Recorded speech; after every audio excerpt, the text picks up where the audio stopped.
बिस्मिल्लाहिर्रहमानिर्रहीम। अस्सलाम वालेकुम। मैं अमजद अली दोहा कतर से 11 ग्रेड के स्टूडेंट से स्पेशली मैं मुखातब हूँ। और पिछली दफ़ा हम बात कर रहे थे कि जो मॉडल पेपर आया हुआ है आपके प्रैक्टिकल के एग्ज़ाम के लिए जो इंशाल्लाह 2024 में होगा, तो उसको हम डिस्कस कर रहे थे।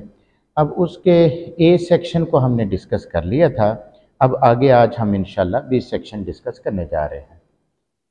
फेडरल बोर्ड की तरफ से जो मॉडल पेपर आया हुआ है, फिर एक दफ़ा आपको दोबारा बता दूं, अब ये न्यू असेसमेंट सिस्टम है जिसे हम पीबीए कहते हैं, प्रैक्टिकल बेस्ड असेसमेंट।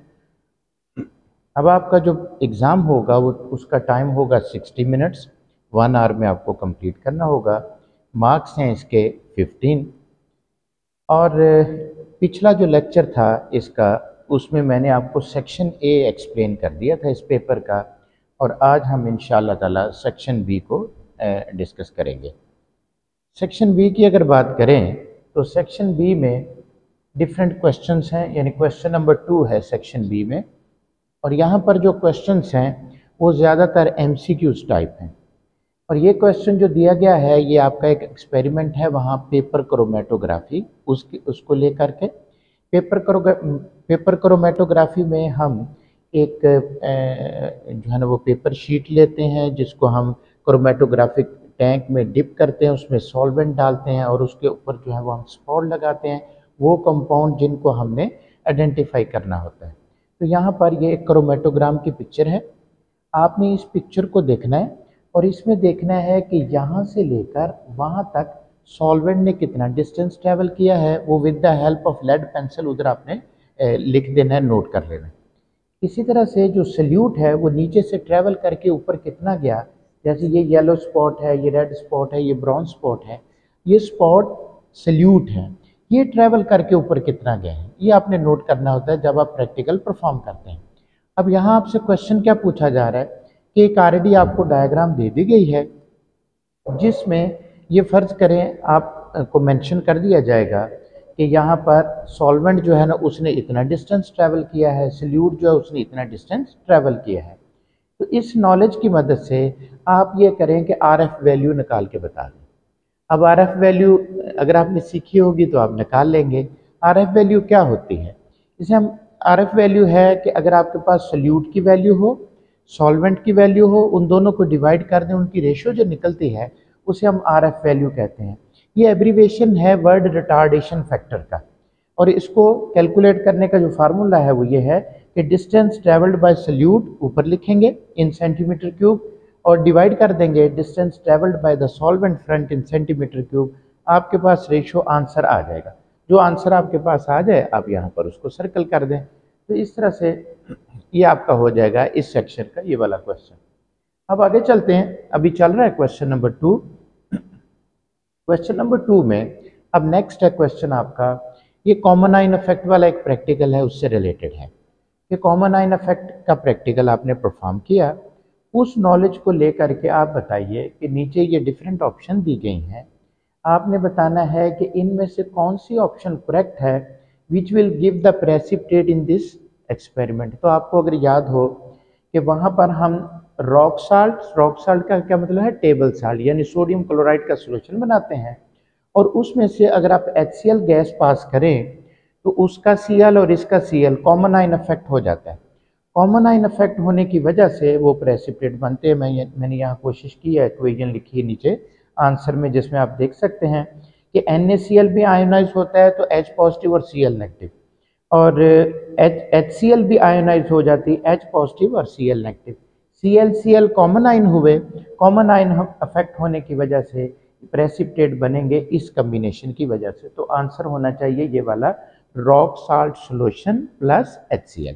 आगे चलते, सेक्शन बी चल रहा है, अभी क्वेश्चन नंबर 2 चल रहा है जिसमें आपको इंसर्कल करनी है करेक्ट ऑप्शन।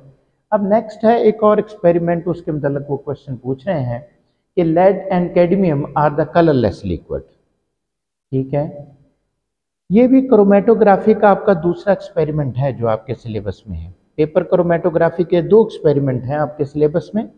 एक में आपको इंक उनको सेपरेट करना है with the help of the paper chromatography, और दूसरे में है लेड और कैडमियम आइंस उनके स्पॉट लगाएंगे, वो आपके कंपाउंड हुए, सल्यूट हुए, उनको आपने सेपरेट करना है with the help of paper chromatography. तो यहाँ पूछ रहे हैं कि जब आप ये परफॉर्म करते हैं एक्सपेरिमेंट, तो वहाँ पर ऊपर स्पॉट ही नहीं आते, कलर नहीं आते, तो हमें कोई स्प्रे करना पड़ता है। तो वो जो स्प्रे करना पड़ता है, लोकेटिंग एजेंट भी उसको हम कहते हैं, कलरिंग एजेंट भी कहते हैं। जब वो स्प्रे कर देते हैं तो ऊपर स्पॉट जो है ना वो अपीयर हो जाते हैं। फिर हम इजीली लेड पेंसिल की मदद से उसको मार्क करके तो डिस्टेंस मेजर कर सकते हैं कि सल्यूट ने कितना डिस्टेंस ट्रेवल किया है। यहाँ इनमें से पूछ रहा है कौन सा यूज़ किया जाएगा इस एक्सपेरिमेंट में, निन hydrogen solution, HCl solution, H2S solution या HBr सोल्यूशन।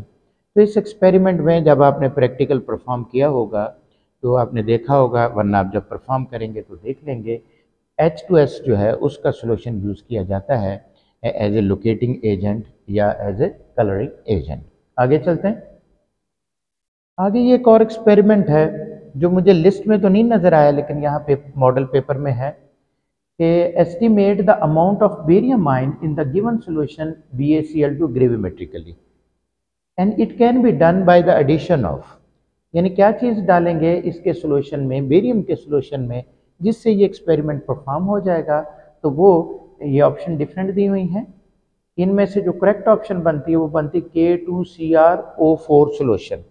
पोटाशियम क्रोमेट ये हम डालते हैं और फिर वो येलो कलर के प्रेसिपिटेट बन जाते हैं, जिनको हम फिल्टर पेपर पे लेके तो उनकी कैलकुलेशन फिर करते हैं। मजीद एक है क्वेश्चन इसी से related, a barium ion in the given solution of barium chloride can be estimated by gravimetrically. तो इस सॉल्यूशन में येलो कलर जो है वो किसकी वजह से, तो ऑप्शन है बेरियम क्लोराइड की वजह से, पोटाशियम क्रोमेट की वजह से, और KCrO4 वैसे रॉन्ग ऑप्शन है, K2Cr2O7 सॉल्यूशन की वजह से। तो ये तो नहीं हो सकती, बेरियम क्लोराइड की ऑप्शन करेक्ट हो सकती है।